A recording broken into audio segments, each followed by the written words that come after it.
Artis dangdut dikasih uang 150 juta. Kiai yang ngaji dibayar 75 juta. Kalau artis punya mobil mewah, orang mengatakan, "Sus, maklum artis terkenal, bayarannya larang." Tapi begitu kiai yang menggunakan mobil mewah, kiainya hubudunya, mencintai dunia. Diceritakanlah perihal itu Pak Yai Khaironi kepada Yaidah. Abah, piye? Gus Miftah ini teng kalangan pejabat pengusaha teng Jakarta BUMN. Niku kiai larang era mbah. Miturut Abah pripun? Saya pikir saya mau dimarahi sama Yaidah. Jawaban beliau apa coba? Ra'aitu ahakul hakul mu'allim. Hak yang paling hak itu adalah haknya guru.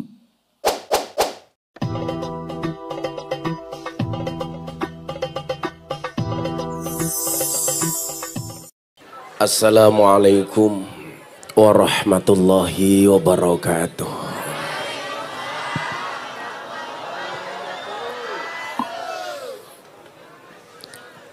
Alhamdulillahil qail. A'udzu billahi samil alimi minasyaitonir rajim.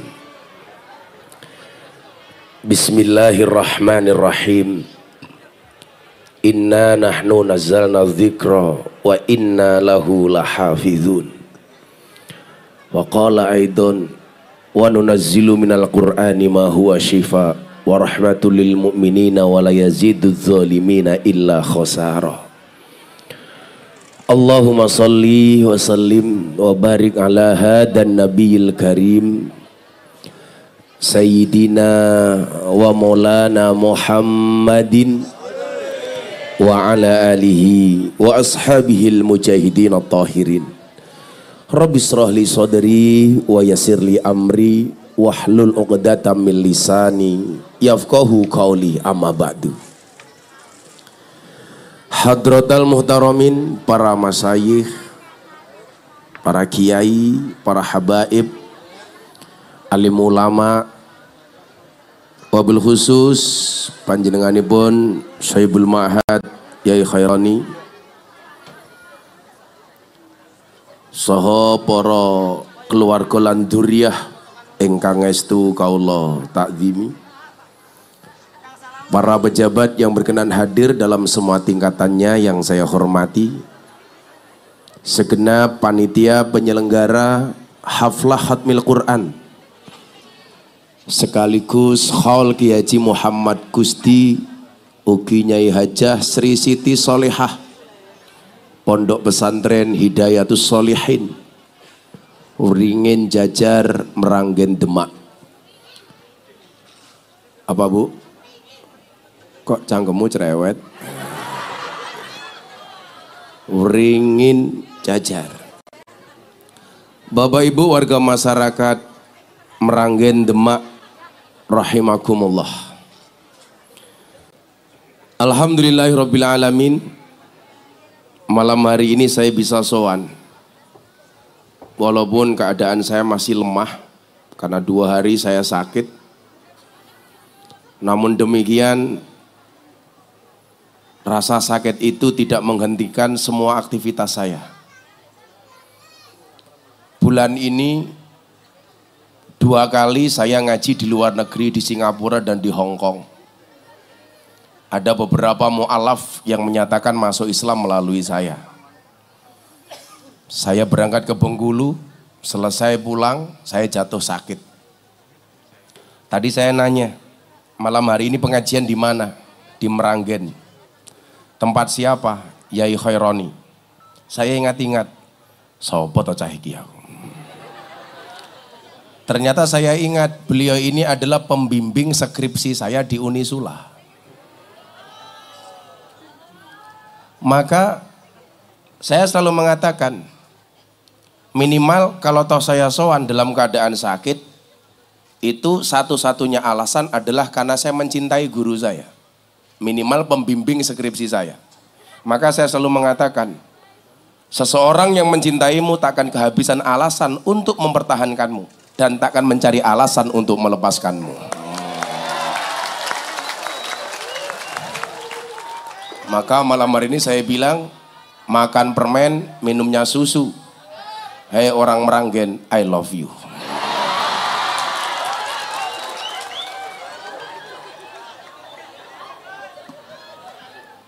Tapi bohong.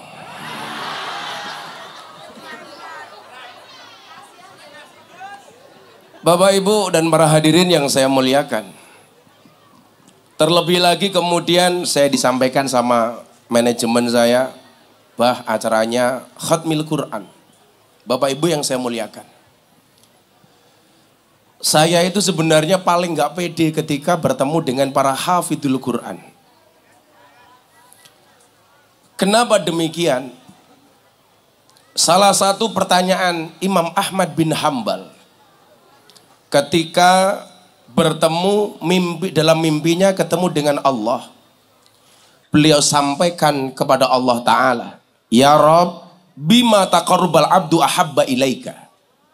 Wahai Tuhan, bagaimana caranya ketika seorang hamba itu pengen dekat dengan Engkau?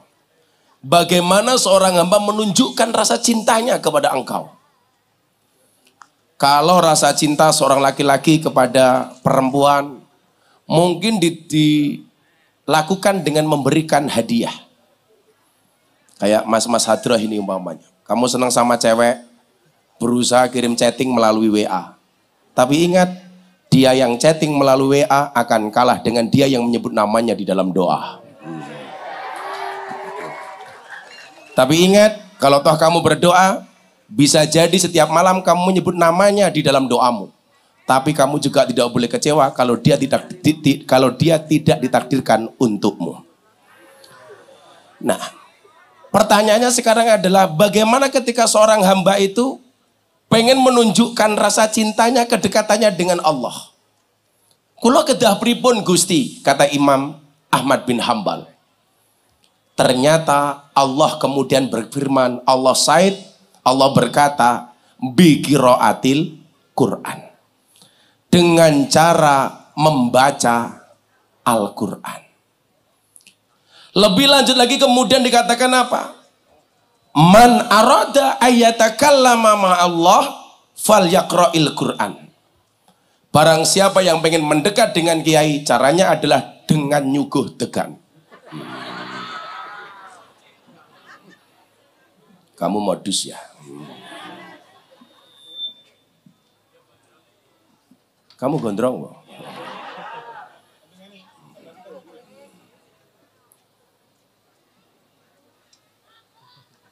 Kok dadak mau ke sendok kon ngerok degan apa kepiye? Pengajian malah kaya ning pantai. Lah ning pantai no seksi-seksi. Lah kene tuwek-tuwek tungkae meletek. Ora menarik blas. Kaya ndela bajuku rupane padha ngopo. Kan aku jadi malu gitu. Cahku iki yo ngopo model-model ya.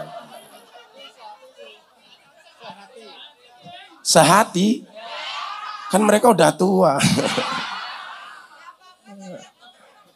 Aku mau munggah panggung iki lah kere. Kaya padha ya ngopo.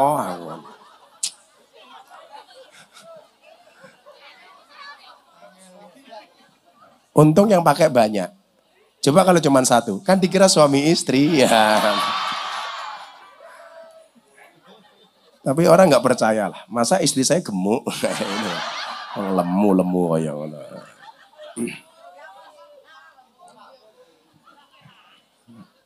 Tapi nggak usah insecure dengan kegemukanmu. Terus cowok sekarang lebih suka dengan cewek gemuk dibandingkan cewek seksi. Kamu tahu alasannya? Kenapa cewek gemuk lebih diminati daripada cewek seksi? Karena cewek seksi hanya fokus kepada penampilan, tidak pernah fokus kepada perasaan. Yeah.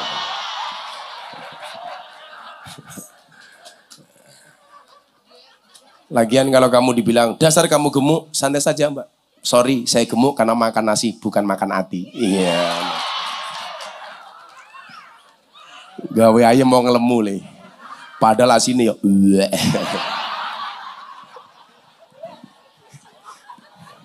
Kan aku zizi.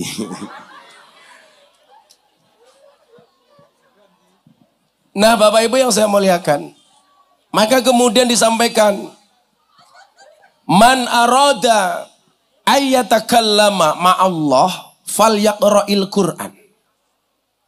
Barang siapa yang menghendaki takallum, berbicara langsung, telepon langsung, chatting langsung dengan Allah, caranya adalah falyaqra'il Qur'an. Maka bacalah Al-Qur'an. Disebutkan dalam riwayat lain, akrimu ahlallah fid dunya, muliakanlah keluarga Allah yang ada di dunia. Ini kalau perintah ini dipahami oleh orang yang tidak ngerti ilmu tafsir, tidak tahu asbabun nuzul dan asbabul wurud, pasti berbahaya. Kok Allah punya keluarga? Ternyata ini adalah cara bagaimana Allah memuliakan kepada hambanya, yang sang hamba ini hafal dengan apa yang menjadi kalam-kalamnya Allah, atau hafidhul Quran. Maka kemudian dijawab, qila halillahi ahli fil ard, apakah bagi Allah itu punya keluarga di muka bumi ini? Kemudian jawabannya adalah, ahlullahumul ladina yaqra'ul Qur'an. Keluarganya Allah di muka bumi ini adalah orang-orang yang senantiasa membaca Al-Quran. Terkhusus orang yang menghafal Al-Quran. Maka Ibu, inti dari pengajian Khatmul Quran itu sebenarnya apa? Bagi kita yang anaknya belum bisa ngaji, apalagi belum hafal Quran. Ini menjadi spirit, menjadi semangat. Saya nggak perlu ngomong besok hafal Quran ini akan memberikan mahkota kepada bapak ibunya. Akan memberikan syafaat kepada sekian banyak keluarganya. Anda pasti sudah tahu. Yang menjadi problem itu, Pak Mukhtar ngapunten ya. Kadang-kadang begini. Orang hafal Quran, tetapi di dunia ma'isyahnya, ini pas-pasan, bahkan cenderung kurang. Ini menjadi problem. Apal Quran tapi uripe ra kepenak. Apal Quran uripe kurang. Sehingga kemudian apa? Pandangan orang awam kepada orang yang hafal Quran ini menyepelekan. Alah, nggih apa hafal Quran? Mangane kangelan kok. Padahal mohon maaf, tolok ukur di dunia itu orang akan dilihat dari maisyahnya. Saya sendiri selalu berpendapat bahwa urusan dunia itu harus idhar, bukan ikhfa. Coba dibaca nih. Robbana atina. Pertanyaan saya, cara membacanya fid dunya, idhar atau ikhfa? Fid dunya. Idhar apa ikhfa? Idhar. Urusan dunia itu harus jelas, Pak. Fid dunya. Membacanya secara idhar. Urusan dunia itu jangan remeng-remeng. Artinya apa? Lak nyileh yo nyileh, utang yo utang, menei yo menei, bayar yo bayar. Kita kan kadang-kadang leda-ledi. Jualan es teh, sing ngombe kancane dhewe. Antara nagih kon bayar karo pekewuh. Nggih napa mboten? Ini kan bedanya tipis, kon bayar kok kancane dhewe, orang bayar aku ki bakul. Gayane pun mboten usah. Koncone minggat padu karo bojone. Wonge ya tekoi. Ya melu guyu gitu loh. Biasanya jilbabnya kuning.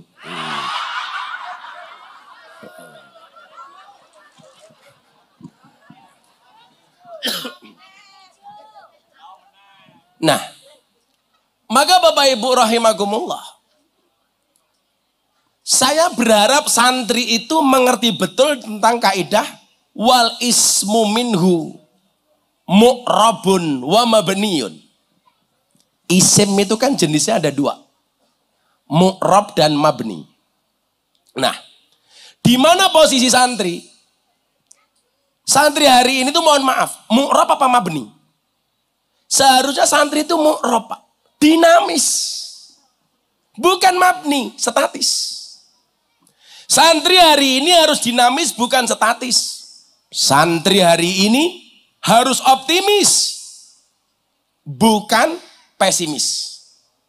Santri hari ini menjadi problem solver, bukan troublemaker. Santri hari ini harus menjadi imam, tidak hanya sekedar menjadi makmum. Santri hari ini harus menjadi trendsetter, bukan hanya menjadi follower.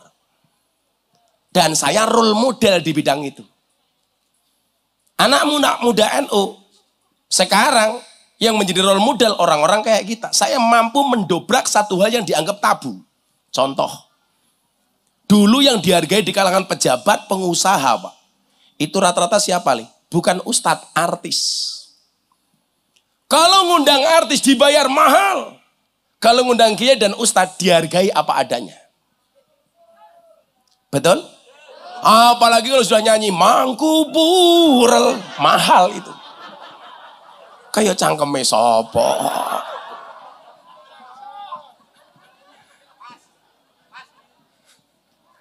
Nah, saya ngomong iki, mergo kula awake kira penak mong denak klinik mawon.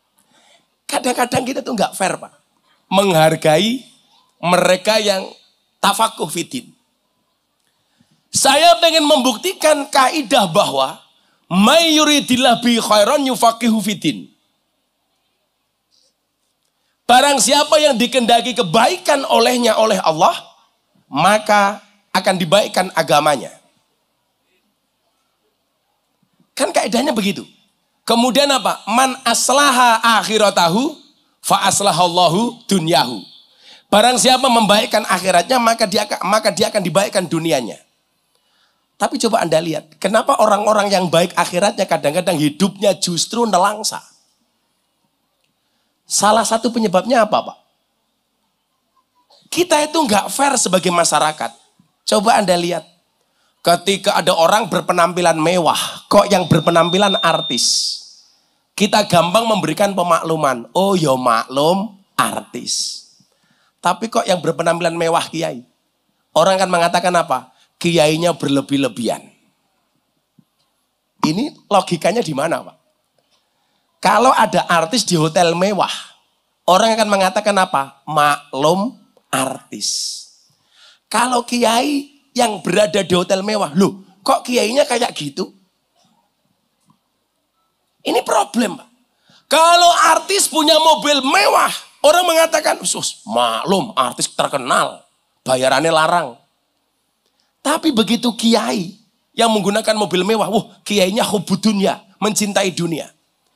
Ini logika-logika Belanda yang dulu memang dibuat. Bagaimana kemudian anak Indonesia itu nggak pede jadi kiai, Pak. Dan saya mau mendobrak hal-hal seperti itu, walaupun saya dikritik. Maka satu saat saya diundang pengusaha kaya raya, juragan batubara plus anggota DPR. Delalah acaranya bareng dengan penyanyi dangdut. Artis dangdut nyanyi 5 lagu. Saya disuruh ngaji 1 jam. Selesai acara, sama-sama suruh tanda tangan nerima bayaran dari panitia.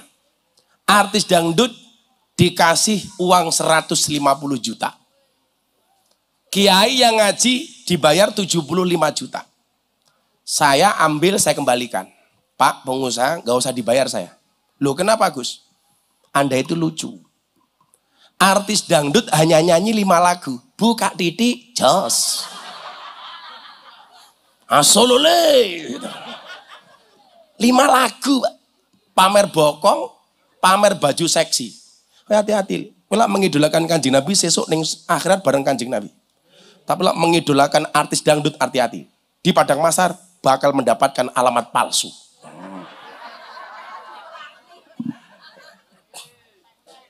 Paling pol mau mangku pural.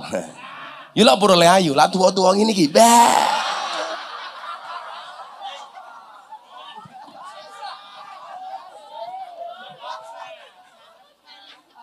Cekel lemak kabeh tandane.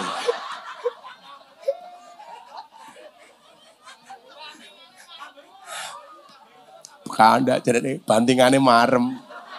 Wes salah. Salah satu hikmah cewek gemuk itu supaya tidak mudah dibanting. Malah banting Saya bilang, Anda itu lucu Pak pengusaha. Lah pripun Gus? Artis dangdut Anda undang hanya nyanyi 5 lagu. Yang value yang didapatkan masyarakat bisa kita perdebatkan. Anda hargai mahal. Sementara kiai yang Anda undang entah sebagai pencitraan atau membangun akhlak dan moralitas, Anda hargai lebih murah dibandingkan penyanyi dangdut, artis dangdut. Saya bilang Bu, kalau begini caranya, selamanya anak Indonesia hanya akan bercita-cita menjadi artis dangdut, tidak ada yang mau menjadi kiai. Kenapa? Karena merasa santri itu gak ada harganya. Ngundang kiai itu diwenehi pira-pira wong ikhlas. Pejabat ngundang saya itu punya kepentingan Bu. Kepentingannya apa? Bisa menghadirkan Gus Miftah. Jamaahnya banyak. Sementara ngundang artis hanya untuk hoya. Celakanya di mana? Kiai diundang, suruh datang dengan penuh keikhlasan. Sementara pejabat punya kepentingan. Bajingan rah, ayo gue.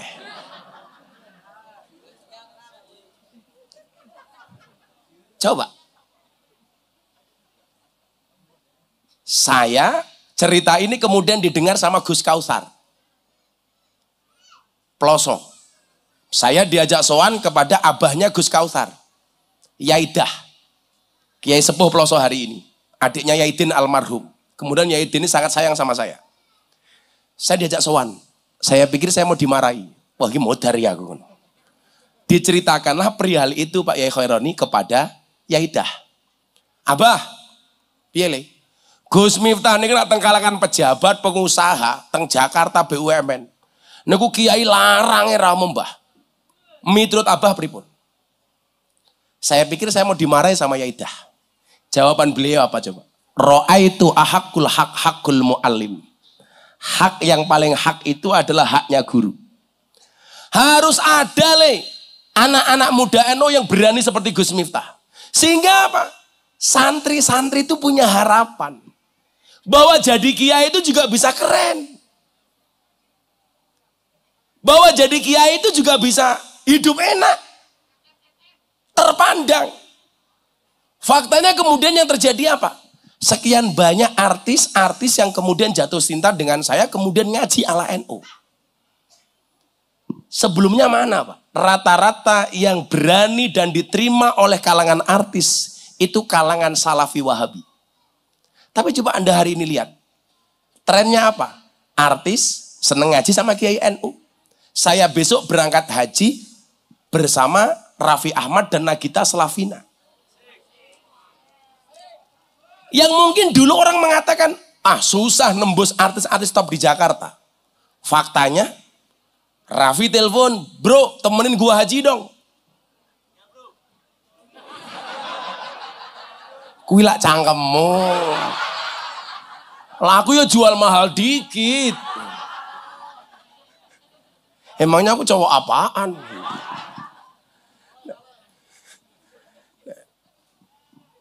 Sehingga kemudian apa? Ini akan menjadi trendsetter Pak. Bahwa santri-santri seperti di pondok pesantren Hidayatus Sholihin ini punya role model. Bahwa ternyata jadi kiai itu bisa keren. Oh no le. Mila bocah-bocah hadrat takoni. Gue wani ngelamarku, wani ngelamar anakku pekerjaanmu apa? Kamu jawab. Penerbang. Wow. Pesawat apa? Hadroh Airline. Wow. Paling calon mertuamu bilang, alah cahadroh paling duitnya mau sarung. Kamu bilang sama calon mertuamu, jangan lihat sarungnya tapi lihat ilmunya goblok. Isinya. Lah isinya ngene iki ya cilik paling.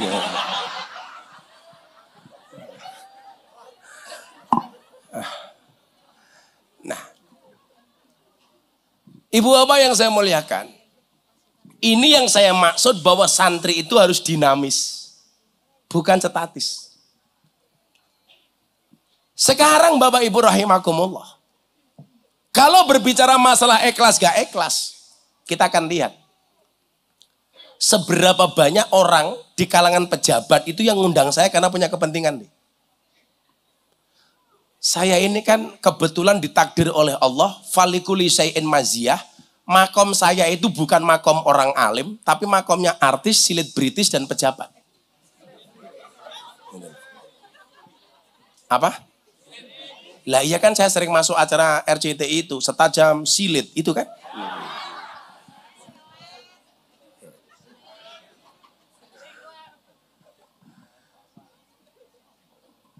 Jadi mu'rob itu berarti dinamis. Bahkan berani ngambil resiko, Pak. Artinya begini, para santri ya. Anggaplah saya ngandani para santri dirungokke karo wong tuane gitu. Supaya wong tua itu juga bangga punya anak santri gitu loh, Bu. Betul, Bu? Ya. Adik-adik yang khotimin itu. Kamu semangat, Duk. Sambil lihat Gus Miftah sambil berdoa, khotimat itu. Ya Allah, anugerahkanlah saya suami seperti dia ya Allah.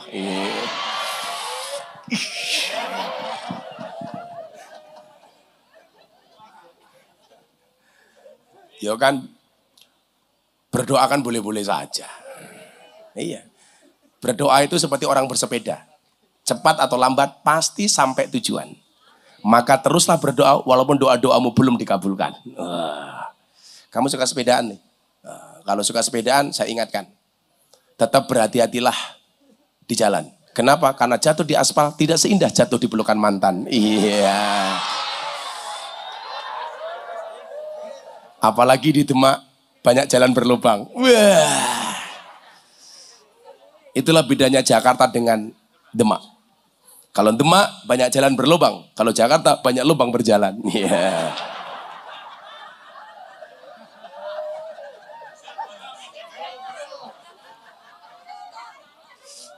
Kamu tahu bedanya mobil baru sama pengantin baru? Bedanya kan satu. Mobil baru ada lubang dihindari. Pengantin baru ada lubang, itulah yang dicari. Iya, kayak gitu. Rapi rong. Oh, rong lah, masa orang ngerti, orang paham ya. Tentang rapi le. Walaupun saya tahu, jomblo itu free. Free hatin.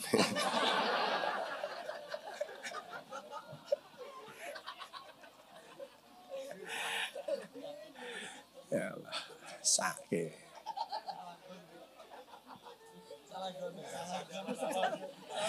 Akan datang satu saat, kamu akan dipertemukan dengan orang yang tepat, yang kedatangannya untuk menetap bukan karena nafsu sesaat. Iya. Siapa? Janda lemu.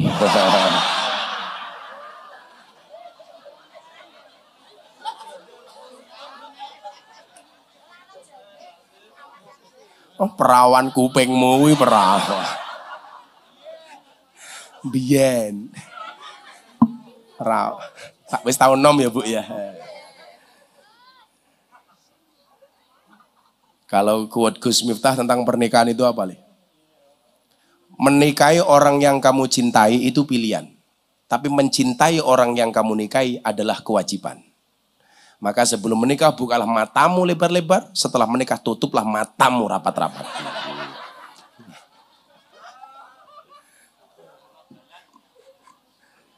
Wong lanangi tenan nih. Sebelum menikah, itu seolah-olah nggak ada perempuan yang mau sama kita. Tapi begitu telah menikah, seolah-olah semua perempuan mau sama kita. Godaane wong lanang ngono kuwi. Nah, mila kenapa Allah takdirkan perempuan itu menjadi manusia yang paling cerewet? Loh, jawabannya jelas, Pak. Wedok cerewet, we lanang jik neko-neko. Apa meneh lak wedok ora cerewet? Gitu loh. Jadi cerewete wong wedok iki ya ono manfaate. Tapi lah sampai kowe ora kuat karo cerewete bojomu, siapkanlah lato-lato di rumahmu.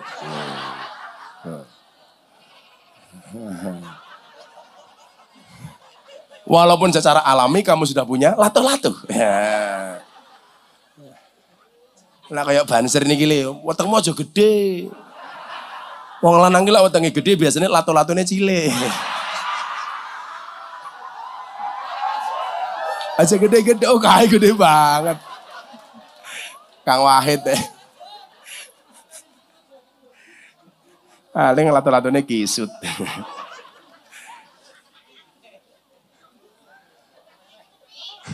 Oh, malah mbok embeng lho, lato-latone tutupi.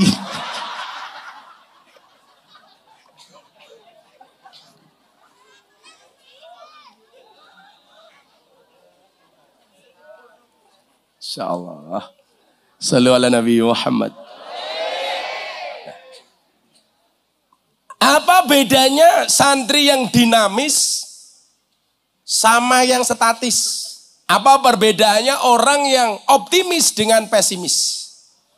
Lah malah di foto-foto banjir yang lemu ki ngopo kan? Kamu penasaran dengan lato-latonya ya?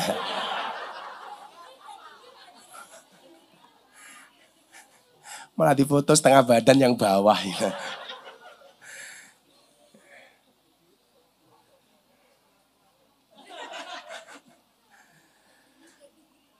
Tenan, aku tuh tak pikir-pikir ngopo ya wong wedok kok menangan. Ya mergo kuwi mau lho. Wong wedok menangan wong lanang jek golek cara. Apa men lah wong wedok kalahan. Maka Allah sengaja takdirkan itu menjadi perempuan yang menjadi makhluk yang unik. Wong wedok karakternya kalau disakiti nggak pernah lupa, kalau menyakiti nggak pernah ingat. Itulah perempuan. Loh, betul napa mboten? Maka sak gagah-gagahe banser wis ning pengajian galake kaya ngopo. Neng omah ketemu bojone kik ya. Lah kok banser Yai Khaironi lho halah. Saalim-alime diketak bojone goblok dadak tak kandhane. Aku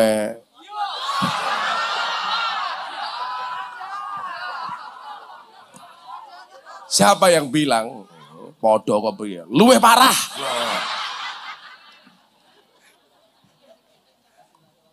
Kita sih bukan takut dengan perempuan nih, menghargai perasaan perempuan. Yeah. Itu saja. Lho tenang. Oh sak gagah-gagahe banjir lan dalan kaya macan, ning omah kaya kucing tak kandhani. Meong. Tapi saya punya pengalaman, Pak. Punya teman polisi intel, Pak. Wah. Lungon delalah HP-ne ketinggalan. Buka karo bojone. Penasaran toh. Buka karo bojone. Digoleki foto, kira-kira ana foto cewek seksi apa ora. Ternyata aman. Fotone apik kabeh. Goleki video. Ana video 19 detik apa ora.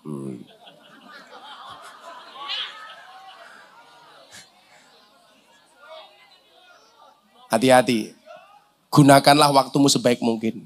Kenapa? Karena sedetik saja berharga, apalagi 19 detik. Karena versi panjangnya saya baru nunggu dari Pak Kiai Khaironi. Delok videonya aman, foto-foto nggak ada yang mencurigakan. Akhirnya dia penasaran. Pengen buka kontak HP-nya. Kira-kira ono jeneng cewek apa ora. Ternyata di situ ada beberapa nama yang dia curiga.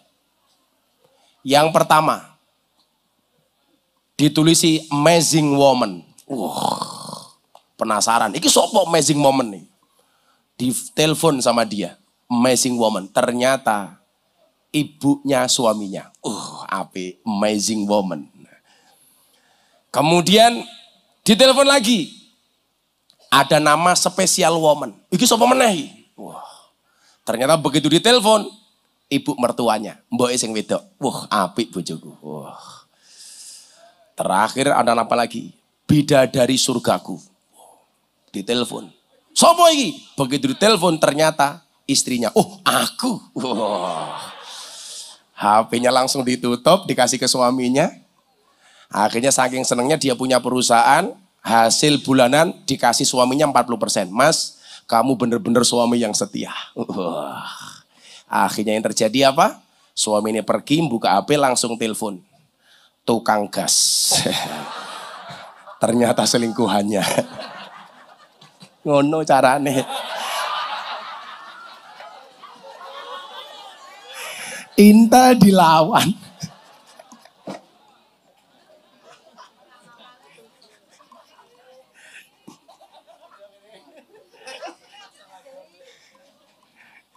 Saya Pak Yai. Saya ke Belanda sama teman saya super kaya lah. Gus, saya mau ke toilet dulu. Tolong HP saya dipegang. Oh siap. Begitu dia masuk toilet, HP-nya bunyi incoming call. Security. Wow, saya batin. Mosok kelasnya satpam berani nelpon majikan? Gitu kan. Dia keluar dari WC, saya tanya, bro ada telepon, siapa Gus? Security. Oh satpam. Begitu jalan saya bilang, saya nggak percaya itu satpam. Mana mungkin satpam berani telepon majikan? Dia jawab, sopo wih? Bojoku Gus. Jadi dalam kontaknya ditulis security, bajingan tuh. Wong lanang kurang ajar kali. Begitu baru menikah, wah, bidadari surgaku. Wah. 5 tahun menikah, istriku. 10 tahun, security. 15 tahun, mak lampir. 20 tahun, Israel tak kandani.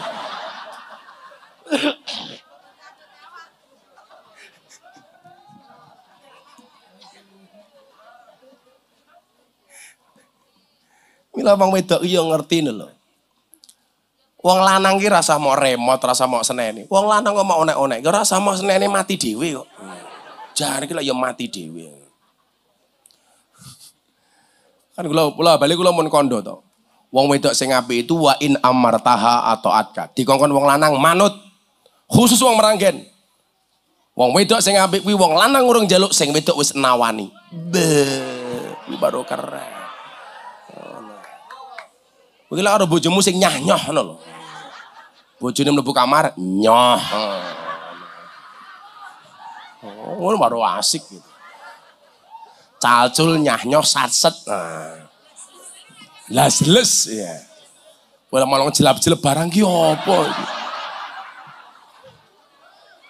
Kok malah jelap-jelep ki opo?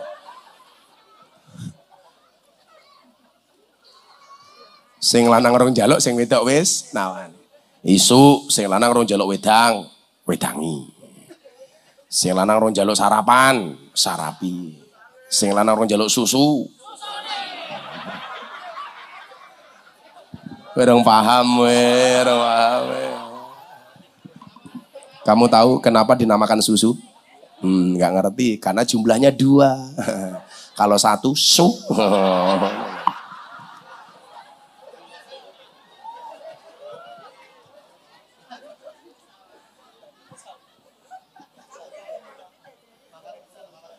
Ada satu tokoh wayang yang seumur hidupnya dia tidak pernah minum susu ibunya. Saya boleh.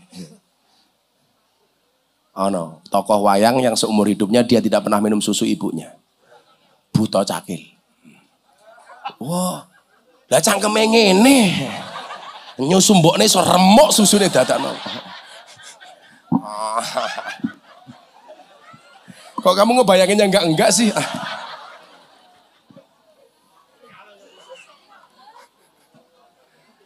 Sama.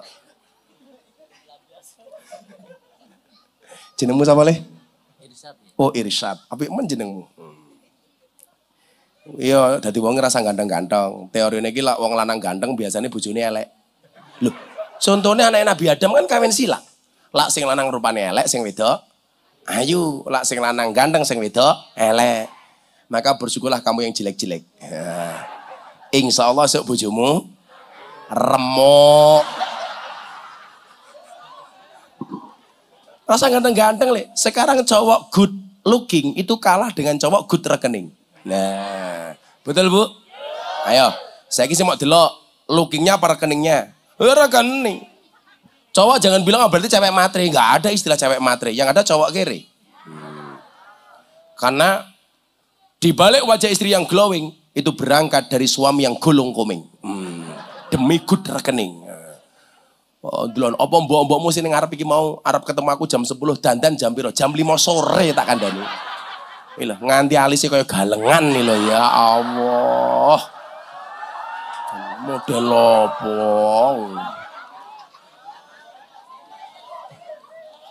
Aku kadang-kadang batin aku jenenge rayu apa papan karambol ngono.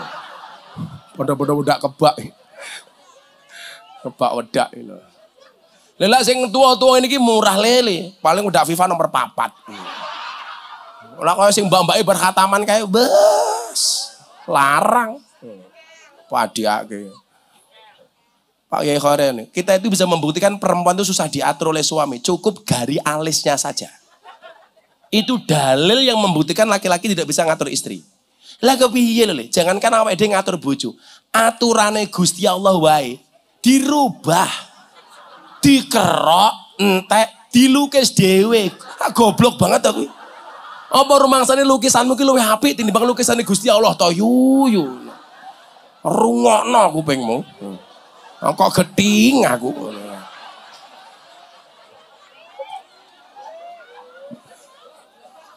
Les wis apik-apik dandani dhewe iki lho. Apa ora rumangsa apik-apik lukisanmu jek apik lukisane Gusti Allah.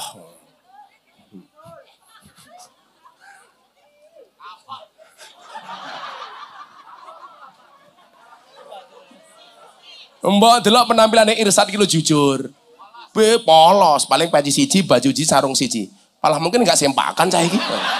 Delok Sat.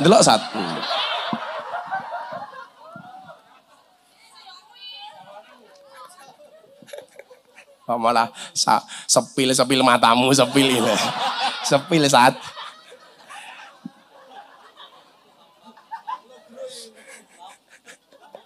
Kayak santri gue lagi lucu meneh. Bocah cuwilik ini lho, cah cilik kayak anak Pak Kiai iki. Nggosop sempake kancane bocah lemu. Lah goblok banget aku. Lah mangkat salat dinggo, pas salat mlotrok. Lah nggosop kok sempak iki lho. Iki kepiye ta iki aku. Lah nggosop sandal iki nalar lah. Nggosop sarung nalar, nggosop sempak. Kesusu wis komat mlayu ning masjid teko ngarep masjid mlotrok. Ya Allah. Wis ono-ono Apa bedanya santri optimis dengan pesimis? Yang tadi saya bilang wal ismu minhu mu'rabun wa mabniun. Bu, saniki ngaten, kalau enak contoh nggih. Iki apa iki? Kopi. Gedene ya Allah. Sak gentonge makam Sunan Kalijaga iki.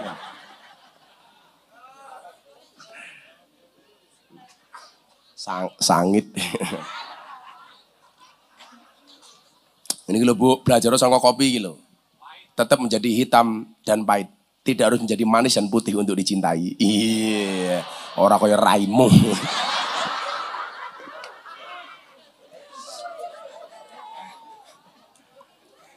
Bagaimanapun yang hitam itu lebih menyenangkan dibandingkan yang putih.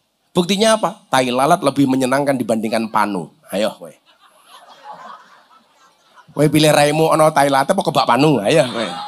Menang hitam kok. Nah, apa bedanya orang optimis dengan pesimis? Kalau seandainya cangkir ini isinya separuh, biasanya yang keluar, kalimat yang keluar dari mulut kita niku nopo? Masih separuh apa tinggal separuh? Biasanya apa, Le? Tinggal separuh. Ada yang jawab tinggal separuh, ada yang jawab masih separuh. Itu kalimat sederhana. Tapi bisa menjawab apakah kita termasuk orang yang optimis atau pesimis. Bagi orang yang mengatakan masih separuh, itu adalah orang optimis. Kenapa? Karena yang dilihat itu isinya bukan kurangnya. Tapi bagi orang yang mengatakan tinggal separuh, dia pesimis, Pak. Nah, ternyata manusia itu lebih banyak yang pesimis dibandingkan yang optimis. Maka segala sesuatu yang dilihat tuh biasanya kurangnya, bukan lebihnya. Contoh, kenapa perempuan kok reko-reko nyuntik irung pesek menjadi mancung dengan cara disontek dengan menggunakan solikin? Apa kayak?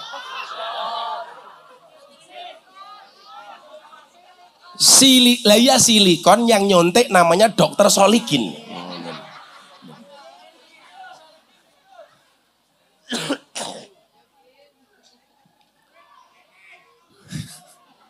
Ono solikin tadi.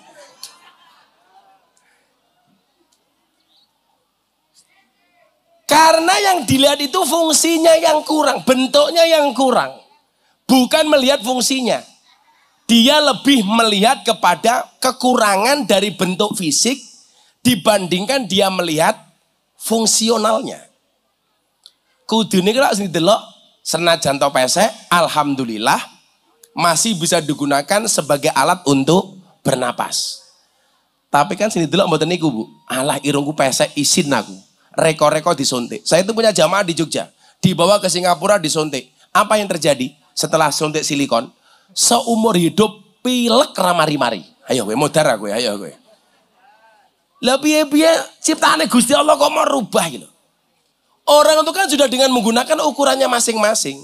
Maka kamu nggak boleh iri dengan temanmu yang mancung umpamanya. Santai saja, Bu.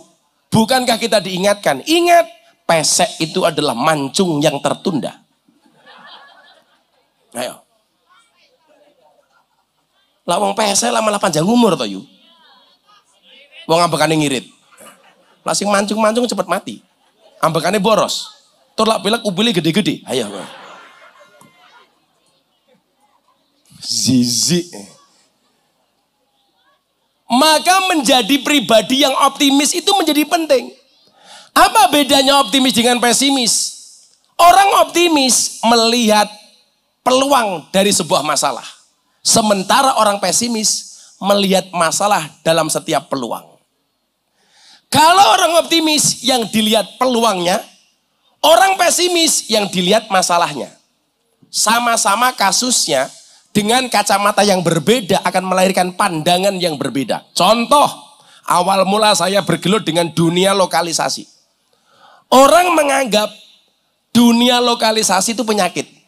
Penyakit masyarakat. Bahkan dikatakan sampah masyarakat. Orang yang dianggap sampah masyarakat, saya berpikir ulang. Sampah saja masih bisa didaur ulang. Sampah masyarakat yang kemudian dipandang sebelah mata sebagai kaum marginal, bagi saya ini sebuah peluang untuk dakwah. Maka di saat orang semuanya menjauhi, saya masuk, Pak. Di saat orang benci dengan PSK, saya justru mendatanginya. Di saat orang hanya bisa memaki, saya justru datang untuk belajar bareng ngaji.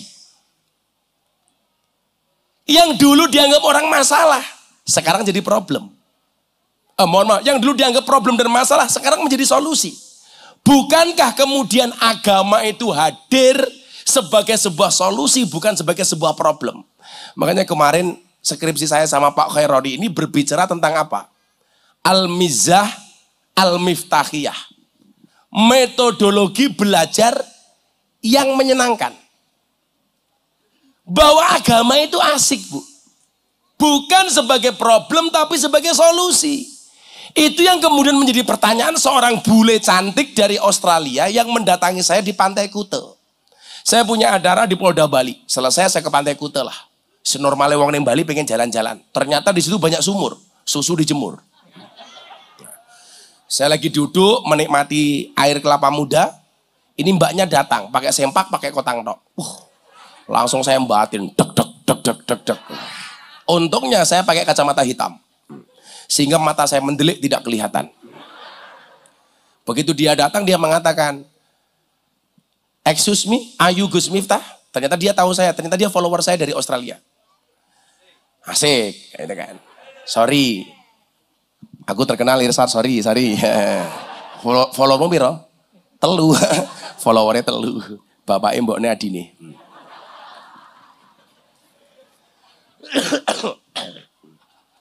Nah singkat cerita dia tanya begini sama saya. Gus, mumpung ketemu dia bilang, I want to ask you. Saya pengen bertanya kepada Anda. Kenapa agama itu didesain banyak aturannya? Dia mengatakan apa, Bu? Kenapa agama itu didesain banyak aturannya? Saya kok mikir, manusia itu tanpa agama hidupnya lebih nyaman. Kenapa? Karena nggak perlu ada aturan. Saya tanya, contohnya apa, Mbak? Orang Islam tuh banyak aturannya. Cowok senang sama cewek harus menikah. Beda dengan kami. Kebetulan dia datang dengan pacarnya. Dia kumpul serumah, ke luar negeri bareng, di Australia bareng, tanpa berada pada ikatan yang sah, namanya lembaga pernikahan, Pak. Dia cuma pacaran. Kalau istilah orang Meranggen barangkali, kumpul kebo. Maka hati-hati, jangan pernah kumpul kebo. Karena kalau sampai kamu punya anak, namanya gudel.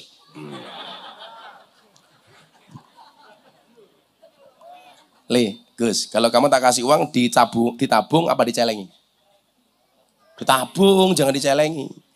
Kenapa saya lebih sepakat ditabung? Karena ada bayi tabung, nggak ada bayi celeng. Nah.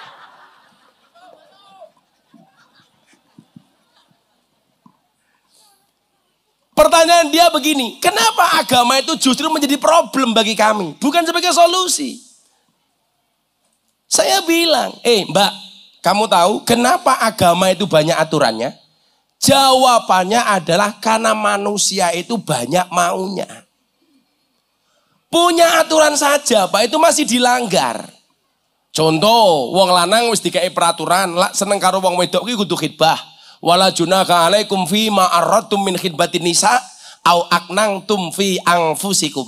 Undang-undangnya bagaimana? Ya ma'syar sabab, wahai para irsad dan pemuda-pemuda yang lainnya, man istata'a minkumul ba'ah falyatazawwaj. Barang siapa punya istato kemampuan, segeralah menikah.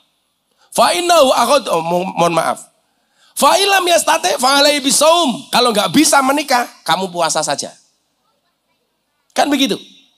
Kenapa disuruh menikah? Fa innahu aghaddu lil basar wa ahsanu lil farji. Tapi undang-undang nikah yang murah tetap saja kita langgar.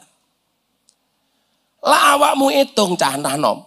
Piye-piye rabi kuwi luwih murah tinimbang mangku purel. Neng nyatane banyak orang tertarik mangku purel dibandingkan menikah.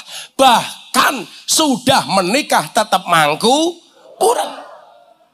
Kok Gus Miftah ngerti? Ngerti wong aku kiyaine purel.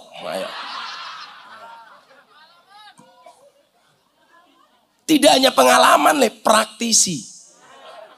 Makanya saya bisa cangkem.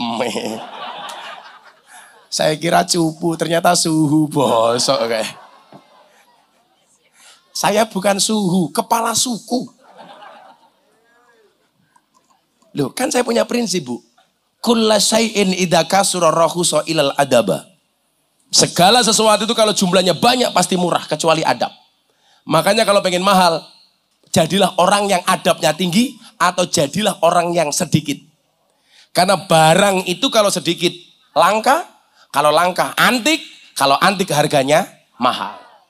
Kiai itu banyak, tapi yang ngurusi lonte jarang. Siapa? Gus Miftah. Berarti Gus Miftah kiai? Kiai larang goblok. Kalau kiai lonte loh.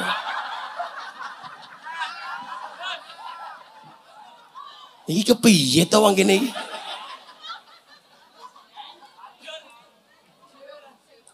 Irsad malah jawab modaro no.